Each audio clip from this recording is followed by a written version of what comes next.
ਕੀ ਨਾਮ ਹੈ ਤੁਹਾਡਾ ਤੇ ਕੀ ਹੋਇਆ ਤੁਹਾਨੂੰ? ਮੇਰਾ ਨਾਮ ਆਪਦਾ ਬੀਬੀ ਮੈਨੂੰ ਕੰਮ ਕਰਨ ਆਂਦਾ ਸੀ। ਤੁਰਦਾ ਫਿਰਦਾ ਸਾਡੇ ਘਰ ਆ ਗਿਆ ਤੇ ਮੈਨੂੰ ਨੇ ਦਮ ਕੀਤਾ। ਇੱਕ ਦਿਨ ਦਮ ਕਰਕੇ ਤੇ 1200 ਰੁਪਇਆ ਲੈ ਕੇ ਮੇਰੇ ਕੋਲ ਗਿਆ। ਦੂਸਰੇ ਦਿਨ ਫਿਰ ਆ ਗਿਆ। ਭਾਬੀ ਮੇਰੀ ਨੂੰ ਵੀ ਦਮ ਕੀਤਾ ਸੂ ਤੇ ਮੈਨੂੰ ਵੀ ਕੀਤਾ ਸੂ। ਮੇਰੇ ਕੋਲ ਫਿਰ 1500 ਰੁਪਇਆ ਲੈ ਗਿਆ, ਯਾਨੀ ਕਿ 5000 ਲੈ ਗਿਆ। ਮੈਨੂੰ ਕਹਿੰਦਾ ਅੰਦਰ ਵੜ ਤੇ ਅੰਦਰ ਵੜ ਕੇ ਤੇ ਸ਼ਲਵਾਰ ਲਾ, ਮੈਂ ਤੈਨੂੰ ਦਮ ਕਰਨਾ ਵਾ। ਇਹਨੇ ਮੇਰੇ ਪੈਰ ਕੁੱਟੇ, ਮੇਰੇ ਲੱਤਾਂ ਕੁੱਟੀਆਂ। ਮੇਰੇ ਘਰ ਕੋਈ ਚੀਜ਼ ਲਿਆਦਾ ਇਹਨੇ ਨਾ ਸ਼ਲਵਾਰ ਕੀਤੀ ਤਾਂ ਕਰਕੇ ਇਹਨੇ ਮੇਰੇ ਨਾਲ ਜ਼ਨਾ ਵੀ ਕੀਤਾ। ਅੱਜ ਤੋਂ 15 ਦਿਨ ਪਹਿਲੇ ਬਾਅਦ ਚ ਫੋਨ ਕਰਦਾ ਰਿਹਾ ਹੈ, ਮੈਨੂੰ ਕਹਿੰਦਾ ਹੈ ਕਿ ਮੈਂ ਤੈਨੂੰ ਨਾ ਮਾਂ ਬੱਚੇ ਦੀ ਬਣਾ ਦਾਂਗਾ ਤੇ ਮੈਨੂੰ ਮਿਲ ਜਿੰਨਾ ਤੂੰ ਇਹ ਦੱਸੋ ਕਿ ਤੁਸੀਂ ਕਾਹਦਾ ਦਮ ਜਦੋਂ ਕਰਵਾਉਂਦੇ ਸੋ? ਮੈਂ ਨਾ ਬੇਲਾਦ ਸਾਂ ਤੇ ਮੈਂ ਲਾਦ ਵਾਸਤੇ ਦਮ ਕਰਾ ਸੀ। ਅੱਲਾ ਮੈਨੂੰ ਲਾਦ ਦੇ ਕੇ ਤਵੀਜ਼ ਧਾਗਾ ਕਰਦਾ ਸੀ। ਮੈਂ ਕਿਹਾ ਮੈਨੂੰ ਤਵੀਜ਼ ਧਾਗਾ ਦੇ ਦੇਵੋ ਤੇ ਮੈਂ ਫੂਕੇ ਮਾਰ ਕੇ ਪਾਣੀ ਚ ਲਿਕੇ ਲੁਕੇ ਮਾਰ ਕੇ ਕਾਗਜ਼ਾਂ ਤੇ ਮੈਨੂੰ ਪਾਣੀ ਦੇ ਗਿਆ ਹੈ ਤੇ ਮੈਂ ਪੀਤਾ ਨਹੀਂ ਹੈਗਾ। ਮੈਂ ਇੱਕ ਦੋ ਪੀਤਾ ਹੈ, ਮੈਂ ਨਹਾਤੀ ਵੀ ਉਹਨਾਂ ਦਾ ਪਾਣੀ ਮੈਂ ਜ਼ਾਇਆ ਕਰ ਦਿੱਤਾ ਹੈ। ਫਿਰ ਇਹ ਫੋਨ ਤੇ ਮੈਂ ਦਮ ਕਰਨਾ ਸ਼ੁਰੂ ਕਰ ਦਿੱਤਾ ਹੈ। 3-4 ਦਿਨ ਸਾਡੇ ਘਰ ਆਂਦਾ ਰਿਹਾ। 5000 ਮੇਰੇ ਕੋਲ ਲੈ ਗਿਆ, 5 ਮੇਰੀ ਆਵਾਜ਼ਾ ਕੋਲ ਲੈ ਗਿਆ ਤੇ ਲਿਹਾਜ਼ਾ ਮੇਰੀ ਭਰਜਾਈ ਨੂੰ ਕਹਿੰਦਾ ਕਮੀਜ਼ ਚੁੱਕ ਤੇ ਸ਼ਲਵਾਰ ਤਾਰ ਤੇ ਮੈਂ ਤੈਨੂੰ ਦਮ ਕਰਨਾ ਵਾ, ਨਹੀਂ ਤੇ ਤੇਰਾ ਬੱਚਾ ਜ਼ਾਇਆ ਹੋ ਜਾਣਾ ਹੈ। ਉਹਨਾਂ ਕੋਲ ਖੰਡ ਘਿਓ ਸਾਰਾ ਕੁਝ ਲੈ ਗਿਆ ਹੈ ਲਿਜਾ ਕੇ। ਤੇ ਬਾਅਦ ਚ ਫਿਰ ਮੈਨੂੰ ਫੋਨ ਤੇ ਕਹਿੰਦਾ ਮੈਨੂੰ ਬਾਈਪਾਸ ਤੇ ਚਰੀਆਂ ਚ ਮਿਲ।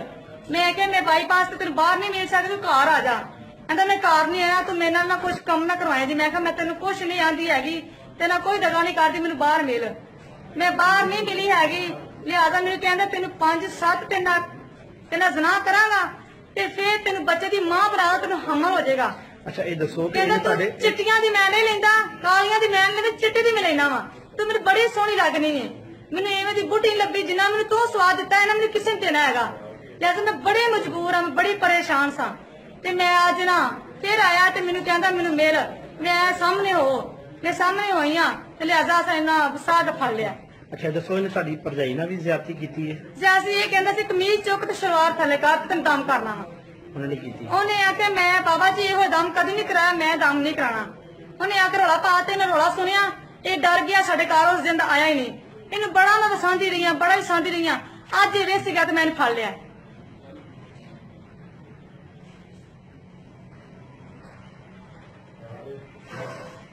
ਮੈਂ ਤਸਵੀਰ ਨਾ ਵਿੱਚ ਨੈਟ ਦੇ ਵਿੱਚ ਸਾਡੇ ਨਾਲ ਖਾਨਦਾਨ ਚ ਸੰਸਾਂ ਬਹੁਤ 15 ਦਿਨ 20 ਦਿਨ ਪਹਿਲੇ ਇਤਨਾ ਜ਼ਨਾ ਕੀਤਾ ਤੇ ਫਿਰ ਉਹ ਜ਼ਾਇਆ ਹੋ ਗਿਆ ਵਿੱਚੋਂ ਮਸੇ ਪਿਓ ਨਹੀਂ ਹੋ ਸਕਦਾ।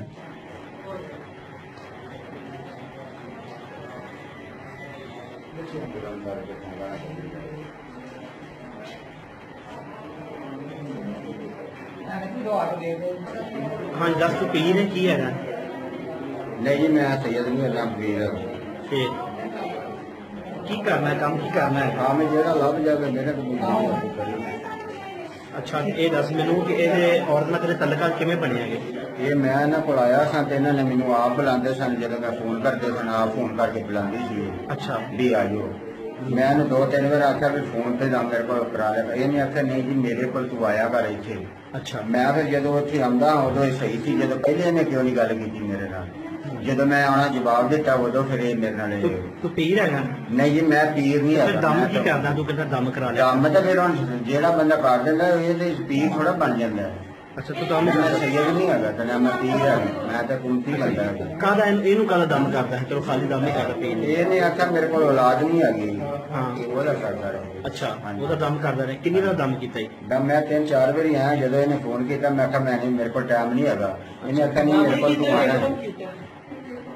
ਇਹਨੇ ਆਖਿਆ ਮੇਰੇ ਕੋਲ ਆ। ਜਦੋਂ ਮੈਂ ਨਹੀਂ ਆਉਣਾ ਕੀਤਾ ਉਦੋਂ ਫਿਰ ਇਹਨੇ ਇਹ ਗੱਲਾਂ ਸ਼ੁਰੂ ਕਰ ਲਈਆਂ ਕੀ ਵੀ ਆ ਮੇਰੇ ਨਾਲ ਆ ਜਿਹੜਾ ਹੁਣ ਆਉਂਦਿਆ ਮੇਰੇ ਨਾਲ ਇਹ ਪਹਿਲੇ ਨੇ ਮਹੀਨਾ ਜੋ ਹੋ ਗਿਆ ਮੈਨੂੰ ਆਉਂਦੇ ਨੂੰ। ਇਹ ਕਿਉਂ ਇਹਨੇ ਤੇਰੇ ਨਾਲ ਕੀਤਾ ਹੈਗਾ? ਇਹ ਜਦੋਂ ਮੈਂ ਇਹਨੂੰ ਜਵਾਬ ਦਿੱਤਾ ਮੈਂ ਆਖਿਆ ਮੈਂ ਨਹੀਂ ਆਣਾ। ਕਾਹਦਾ ਜਵਾਬ? ਇਹਦਾ ਤਾਂ ਜਿਹੜਾ ਦੂਜਾ ਨਸਰ ਹੈਗਾ ਉਹਦੇ ਨਾਲ ਆਉਂਦੀ ਹੈ ਤੇ ਉਹਦੇ ਕੋਲ ਉਹ ਇਹਦਾ ਅਧਿਕਾਰ ਹੁੰਦਾ ਤੇ ਉਹਦੀ ਵਜ੍ਹਾ ਤੋਂ ਉਹਨੇ ਇਹਨੂੰ ਰੋਕਿਆ। ਅੱਛਾ ਹਾਂਜੀ ਉਹ ਜਿਹੜਾ ਦੁੱਧ ਵੇਚਦਾ ਅੱਛਾ ਮੈਨੂੰ ਇਹ ਦੱਸ ਉਹਦੀ ਵਜ੍ਹਾ ਤੋਂ ਅੱਜ ਕੀ ਲੈਣ ਆਇਆ ਸੀ? ਅੱਜ ਕੀ ਲੈਣ ਆਇਆ? ਅੱਜ ਇਹਨਾਂ ਨੇ ਮੈਨੂੰ ਆਖਿਆ ਸੀ, ਮੈਂ ਇਹਨੂੰ ਜਵਾਬ ਦਿੱਤਾ। ਇਹਨੇ ਆਖਿਆ ਨਹੀਂ ਇੱਕ ਵਾਰ ਮੇਰੇ ਸਾਹਮਣੇ ਆ। ਮੈਂ ਆਖਿਆ ਵੀ ਮੈਂ ਆ ਜਾਣਾ। ਮੈਂ ਜਦੋਂ ਰੋਡ ਤੇ ਆਇਆ ਉਦੋਂ ਇਹਨੇ ਸਾਰੇ ਮੇਰੇ ਦੁਆਲੇ ਘਰ ਦਿੱਤੇ।